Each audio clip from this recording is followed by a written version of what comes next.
Shri Venkatramanan, 120 words, higher speed.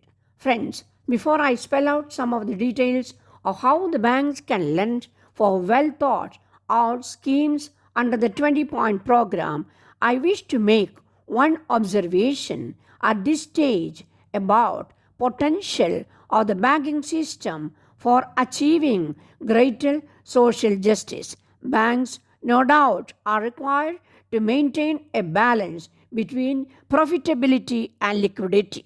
They are answerable to their bosses who expect profits to be generated by the banking system for development. We in the government are also required to generate higher savings or surpluses for reinvestment for achieving the rapid growth of the stage. You will see that both of us are having the common goal of increasing the savings for larger investment for development. We should remember that the ultimate bosses of both the banks and the governments are the people. If the banks earn larger profits by their lending policy, the surplus becomes available for investment by the central government through the plan mechanism and plan finances. This process involves macro financing. The process is not one of the helping directly the millions of weaker sections for increasing their productivity and incomes.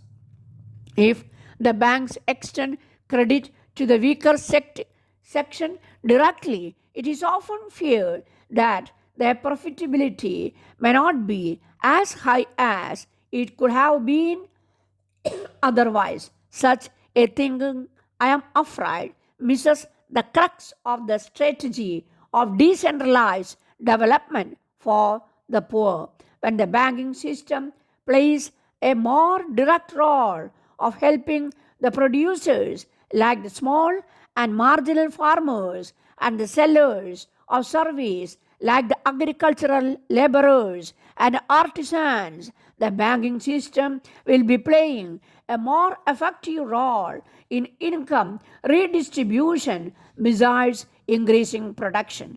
I wish to recall on this occasion how, in the initial stages of development, the banking system played a very significant role. The German development banks pioneered the developing of appropriate technology for solving some of the major problems of development. Those who played such role were neither economists nor technologists.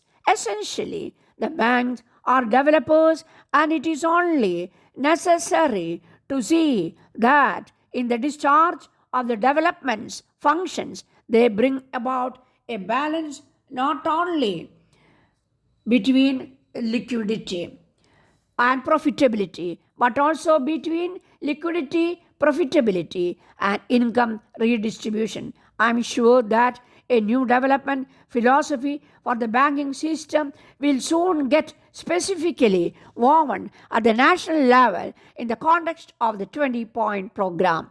On the 20-point program of the economic program, as many as 12 to 14 lend themselves for chalking out a coordinated program between the government and the banks. I shall try to indicate them briefly for seeking your support. For containing the prices, you will agree that there should be an increase in production and also a better system for distribution of the essential commodities. I would appeal the banks to see that the subsidy in the state budget is fully utilized for improving the distribution of essential commodities. Banks can lend to fair price shops and the retail shops for making available the essential commodities. I am glad to learn that 3 or 4 banks have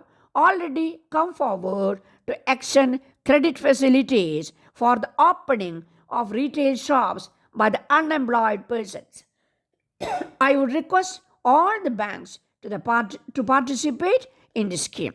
There is the point relating to the provision of house sites and houses for landless and weaker sections. I am afraid that so far the banks have not done much more for the housing schemes of the weaker sections. There may be reasons for it. Recently, when I held discussions with the Union Minister for Works and Housing, I was told that we can expect considerable assistance from the commercial banks for the housing program for the weaker sections. State government has a massive program of constructing houses for the poor.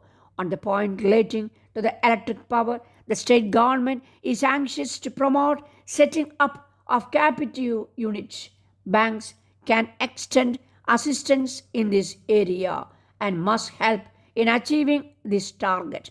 There must be greater coordination between the electricity board and the banks for bringing about synchronization of activities. Banks can also invest in the debentures of electricity boards.